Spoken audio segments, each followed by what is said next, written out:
It's really easy to start an agency. The problem is because it's so easy, there's a ton of crap out there. So it takes a really long time to stand out. How are you able to make BlueTuskr stand out and know that BlueTuskr isn't just one or more of these marketing agencies that are just being created every day? Our biggest differentiator is that we operate in both the Amazon world and marketplaces in general and D2C, and we help them develop more omnichannel strategies. You do have certain characteristics or requirements that a company would need to meet in order to be able to work properly with you guys. We really try to position ourselves as an extension of their team, but the only way you can really do that is as if you were being hired. So it's, I'm being interviewed to come work with you, but at the same time, I'm interviewing you to make sure that this is somewhere I want to be. When you position yourself as an extension of someone's team, the issue you run into is if they have a very poor company culture, that can bleed into yours.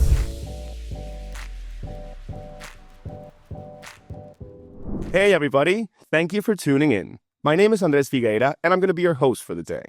This show is brought to you by the Global Talent Company, helping fast-growing teams hire exceptional remote talent from Argentina, South Africa, and beyond. We connect companies with world-class professionals who bring skill, reliability, and a global perspective to every role. And just for our listeners, we're offering an exclusive 10% discount on your first hire. All you need to do is visit globaltalent.co, click Start Hiring, and mention the podcast listener discount when we get in touch. And today, with me here, I am speaking with Andrew Maffetone, founder of BlueTuskr, a full-service marketing company that expands the reach of e-commerce brands through robust digital strategies, targeted media buying, and data-driven analysis. So, Andrew, how's it going, man? Happy to have you on the podcast. Doing good. Thanks for having me. Appreciate it. No problem at all, man. I was very excited to see that another fellow podcast host would be on the show. So with that said, would you be able to give the audience a bit more context, Andrew, and tell us a bit more about yourself, your background, how you founded BlueTuskr, and anything that you might deem that is interesting? Yeah, sure. So I've been in e-commerce marketing for, I think, about 15, 16 years now. It's pretty much more or less all I've ever been. I had an agency in college, sold that, went in-house at a couple different 8-figure brands for a little while, then started another agency. We exited that in late 2019. It was pretty heavy on the Amazon side. And then I started BlueTuskr in early 2020. I'm also the host of the e-com show. It's a podcast that we do pretty much on a weekly basis of just interviewing different brands and kind of learning, like, how'd you get to where you're at and, things that you learned along the way type of thing. But yeah, BlueTuskr is a full service agency. So we basically act as like an outsourced marketing department for a lot of the different brands that we work with. That's kind of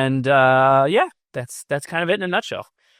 Okay. And BlueTuskr, for how long has this company that you created been around? Because I know you have like a ton of experience, but BlueTuskr per se, how old is it? So technically, BlueTuskr started in 2020, or like January. Literally, I think our legal date was like January 1st of 2020. There was an agency I was a partner with prior to that was very heavy on the Amazon side. We exited that in late 2019, but the company that had acquired us shut down that agency within like a year and a half, I think it was. So by the time that had happened, we ended up getting a bunch of brands and stuff that we were working with before. So it's kind of a weird little spinoff. So if you look at it that way, then maybe it was actually like 2016, but legally it was 2020. Okay. And how many clients are you working with at the moment, like constantly with BlueTuskr? Is it like you have your old legacy clients that have been with you forever, or do you get new customers every single month and you get new projects and stuff? Right now we have, I think it's like 55, 60 clients that we're working with. So different brands. 95% of our business is e-commerce. I've got a couple companies we work with that just kind of came our way, or I've known them for a really long time. We've got a lot of legacy clients, some that were with me at the agency before this, that I've worked with since we started. But obviously the goal is to keep growing. So we're always, looking at bringing on new brands and things like that. It's it's a quality over quantity thing. I don't really care. I don't really care about how many brands we're working with. It's more about the quality of those brands. We try to work with companies that we know we have the ability to grow with them. There's tons of opportunities where it's someone and they're coming in and they just started, or it's a lifestyle brand. Like, hey, it's really cool, but unfortunately, like, that's not what we're here to do. So sometimes we pass over those, but we try to take on. You do have certain characteristics or requirements that a company would need to meet in order to be able to work properly with you guys. It's not like a random startup with 10 people that doesn't have a proper SOP set up, is able to work with you, or do you prefer to have something that's a little bit more set up? It kind of depends, right? So I like to look at it as if I was an investor. Like, would I invest in this company? If I would invest in this company, then I would work with this company. It's in the agency space. It's an ugly space. It's really easy to start an agency. Like, I could start one while we're on this podcast and launch it before the episode's over. It's so easy. The problem is because it's so easy, it's like there's a ton of crap out there. So it takes a really long time to stand out and, like, actually prove that you know what you're talking about. And no matter how good you are, there's a difference between being a great marketer and then also being able to educate a team that can then also help facilitate a lot of that stuff. So with companies, if we're going to invest our team's time into working with these brands, we have to make sure that, like, they have the capability to grow. Otherwise, we end up just, it's no different than if we were a freelancer and we're just doing things for them, and then that's kind of it. And, just like everyone else, our goal here is to grow, and we try to do that with the brands that we work with.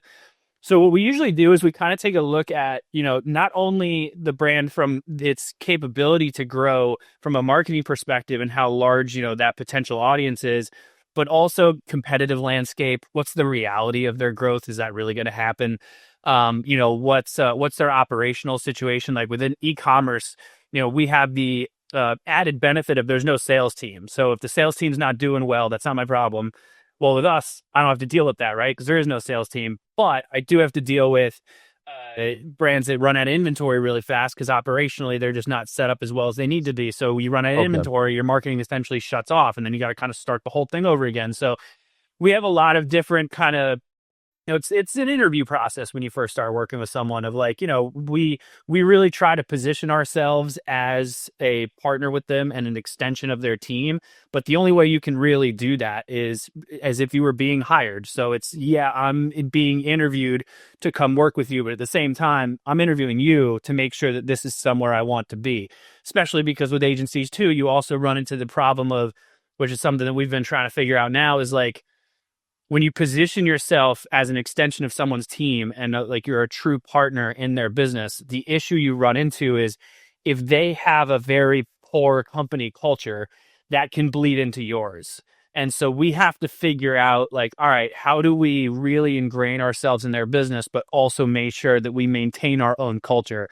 And that's kind of where it's fun to deal with. And Andrew, in what you're saying, and you're mentioning that it's like just so easy to open up marketing agencies, and nowadays there's like so much static and noise in the market for this. How are you able to make BlueTuskr stand out and become a place of trust where clients and companies know that BlueTuskr isn't just one or more of these marketing agencies that are just being created every day? Our biggest differentiator, when we say we're full service, it's full service marketing. We don't do anything from an operational standpoint or customer service or anything like that. But we really, truly are one of only like a few that I'm aware of true full service agencies in e-commerce. There's a lot of full service Amazon agencies where they do everything for you on Amazon. And then there's a lot of full service like D2C agencies where they'll do a lot of stuff for you for like your Shopify and things like that.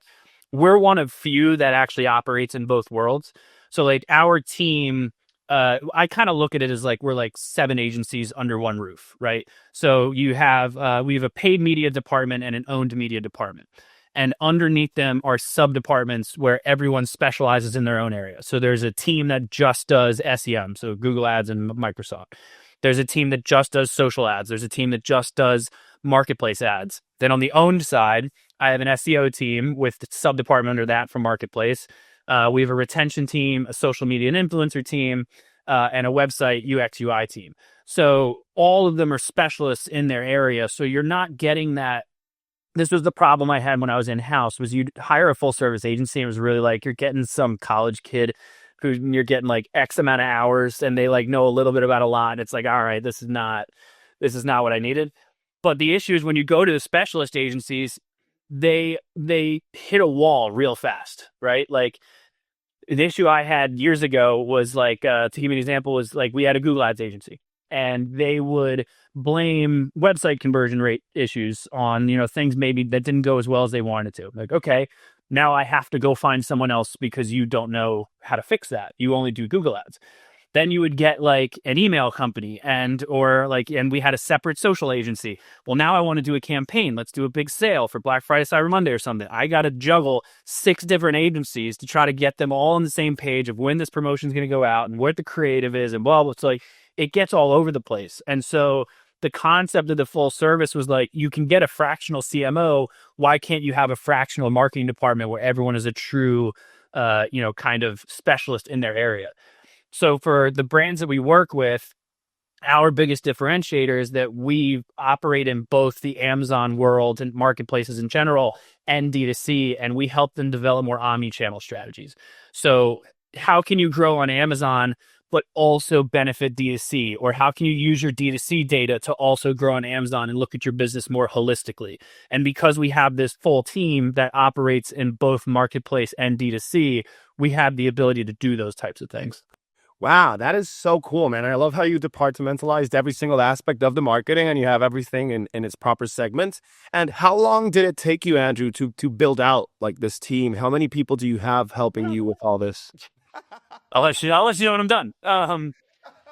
So right now we are, I think it's 15 or 16 full-time people. And then, we probably have like 20 or something different contractors we work with. It didn't start off full service for the most part. We kind of positioned ourselves as that, but there was definitely services that we didn't offer at the time because it was like, look, we just don't have the expertise for it now. We finally got to a size where obviously that's not a problem anymore. But it was interesting. There was a lot of learning curves because the specialist agency was kind of a little bit where I came from. Like our last agency that we had exited really was like 80% Amazon. So like we did D2C stuff, but not a ton. And so then when I was in-house, I obviously learned a lot about dealing with specialist agencies on the other side, from the brand side, and then also dealing with the full service ones. And so like that would be a little bit how I kind of factored a lot of this stuff in. But yeah, it took some time, and it was very much like, let's get typically the concept was like, all right, we've got a brand that wants, this type of service. Like, okay, we really want to get into that service, but we don't have a ton of experience at this agency doing it. But obviously, like at this point I've done it, so I can talk to the brand, and we would usually just comp the service for the brand. We'd tell them like, hey, we're going to do this for you, for X amount of months, completely free. And we're going to walk you through our process, but we want you to do like a survey at the end of it. Let us know what you thought. Let us know you'd like to see it improved. And then we would adjust it from there. Then we'd kind of turn it into a little bit of a case study. And then it was justifiable to go out and tell people like, hey, we now have this service. And then we would start to increase contractor hours until it was justifiable for us to start looking at full time. Okay, I get that. And it's like creating the experience that you needed in the company in order to be able to sell that service properly and actually make some bank out of it, because you can't charge people for something you don't even know what to do. That's the biggest issue with agencies is like you end up getting sold from like, and I hear it all the time too when we're talking to new brands of like, hey, how do I know that, they talk to me or they talk to someone else on our team? Like, yeah, you seem like a smart person, but how do I know who you're going to hand me off to isn't like, some idiot, or it's just some person like overseas and blah, blah. Like, hey, look, first of all, you're going to meet everyone on the team before we do anything. So we'll bring them in on a call, make sure you understand who's working on your team and who's involved. Everyone on your team is reachable. We usually put them all in like a shared Slack channel or something.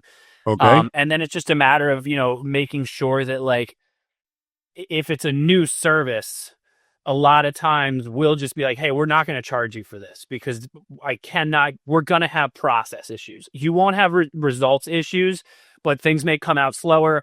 But it's just because we're tweaking process, but I'm not going to charge you for it. No one has ever said no thank you to that. So we'll do that. map it out, prove out the process, and then scale it up from there to the point where we have enough people working on that service specifically that can be client facing as well, so that they can have conversations with the client about it and make sure that we're scaling it up before we start really launching a service.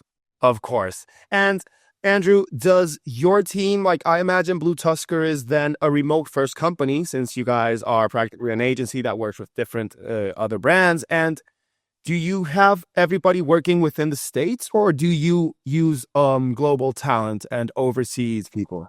So it kind of they're global, definitely global. We've got a good amount in LATAM. Most are in the States, but we still have a good amount in LATAM, a handful in like the Philippines and things like that. You know, it's a how do I put this? This is a question that we started asking ourselves a couple of years ago of like what we are willing to sacrifice versus what we're not. And part of the issue is, for whatever reason, in the States, so many brands are very anti working with someone that is overseas.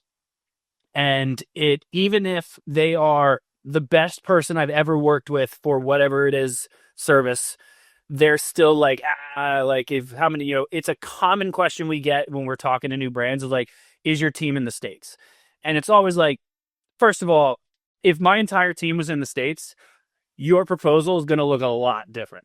It's very, very expensive to have everyone in the States, and you want me charging you that, and then you're gonna be like, oh, you guys are too expensive. Be like, well, what do you want? Like, you can't have your cake and eat it too here. So what we started to look at, what we started to ask ourselves is like, look, like, first of all, there is some really, really talented people outside of the United States. That is a fact. So there's no reason that we couldn't work with them as well.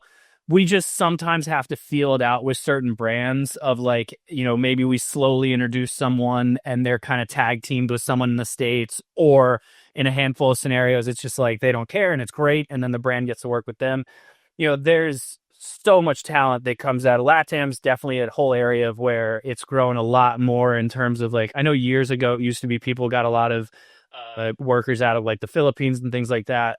But I know that it's definitely starting to go more LATAM, which I love it because now they're working on our time zone, which makes life so much easier. That's what I was going to mention when you told me the places you had different people like helping you out. I was like, okay, Philippines is a time zone covered, but LATAM as well. And that helps you have different clients. And that's another question I did have. Your clients that you have, are they solely from the States, or are you also taking global clients from Europe, from Asia, or something like that? They're also definitely global. Most are in the States, but we've got like a handful that are in UK. We have a handful out of China. We have a handful out of Australia. I think one or two out of New Zealand.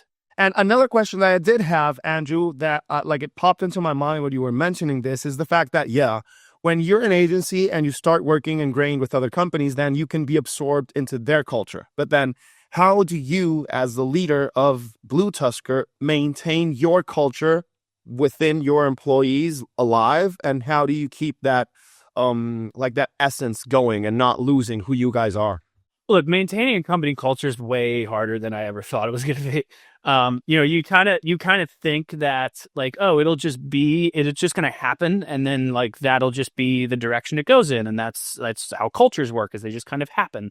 But you need your culture to go in certain directions, and you need it to be, based on what your goals are and your values. Like, you need your culture to be a certain way. And when you start working with brands that have a completely opposite outlook on that, it can kill you. I mean, we've had to fire clients before because of issues like that, where it's just like, hey, this is not how we work, and we're not going to tolerate half this stuff. And so that becomes like, when it starts to become obvious, and it's usually, there's telltale signs of like unnecessarily rude emails, or like you're on calls and it's like, please don't talk down to like so and so, like we're all professionals here. So it becomes like, okay, there's something interesting going on here. And then we slowly have to be like, all right, obviously every situation's different. Sometimes they're really big clients and you're like, all right, we got to figure out something here. Or they're smaller clients and you go, all right, unfortunately this isn't going to work. But you start to distance yourself a little bit, just enough. And then for me, as just like the owner here, like I make sure to have a lot of close communication with our accounts teams. of like who's the actual client facing person that's dealing with them all the time. And that becomes more of a like, you know, keep me updated if they overstep and let's figure out what we need to do here. Or, just don't forget that's just who they are. Let them be the way that they want to be. That's not us. Like, and then it's just also the team concept of just like we're all in this together. Working at an agency, like I don't know if you follow like any of like the agency, like there's a ton of like meme pages and stuff out there. Like, shit's hilarious. Like it's all Okay. like I have it's not it's a found that yet. horrible.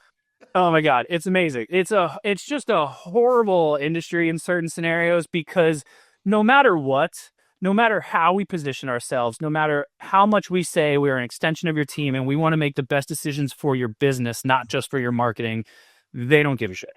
Okay. You're a vendor and they will absolutely just treat you poorly if they want to do it that way. I pray to God they don't do that for their staff, but like everyone treats vendors differently. And marketing it's the most art and science out there. And most founders look at it from a science perspective and they don't look at it from the art perspective.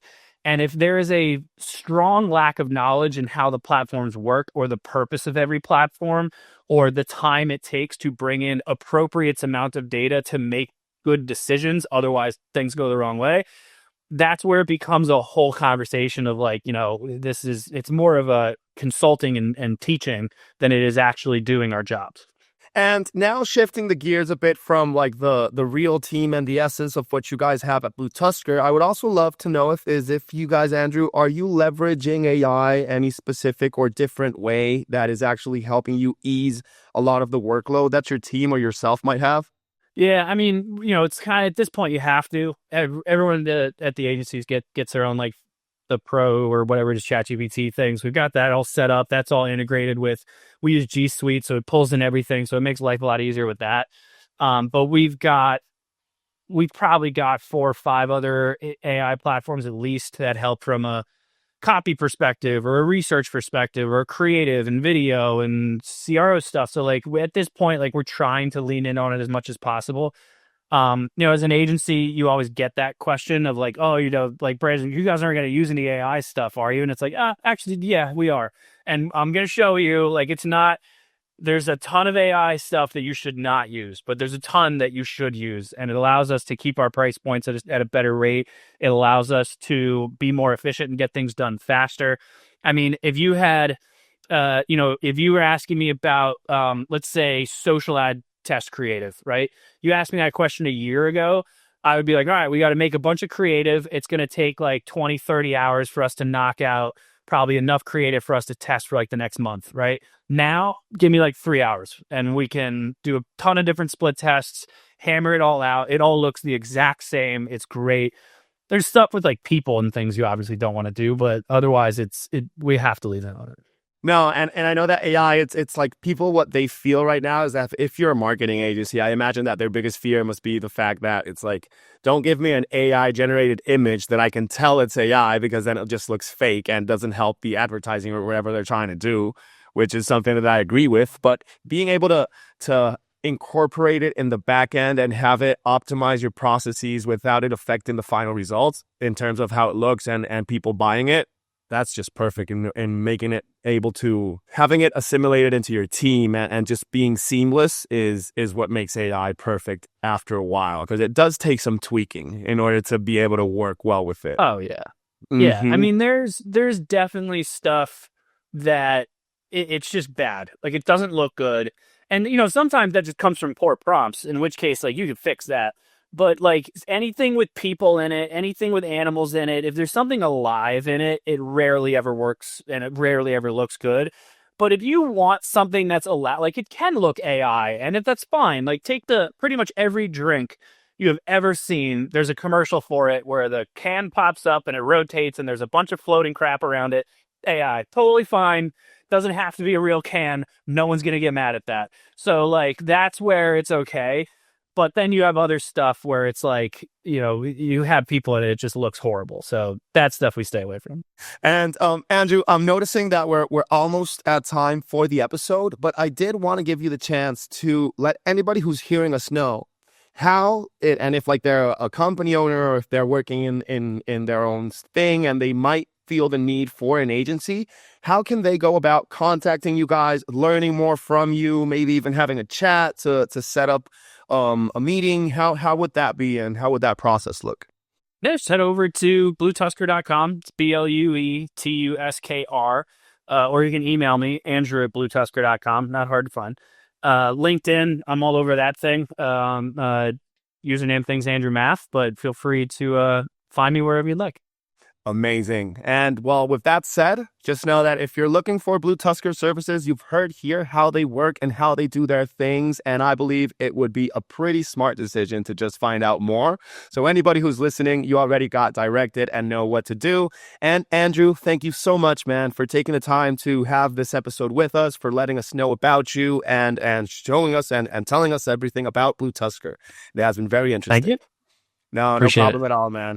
And to anybody who's here still with us, thank you so much for coming on the show. We really appreciate you listening to us, hopping on to learn about the different personalities that we bring to the episodes and the different industries that we're learning about. So with that said, thank you so much. I hope to see you the next time.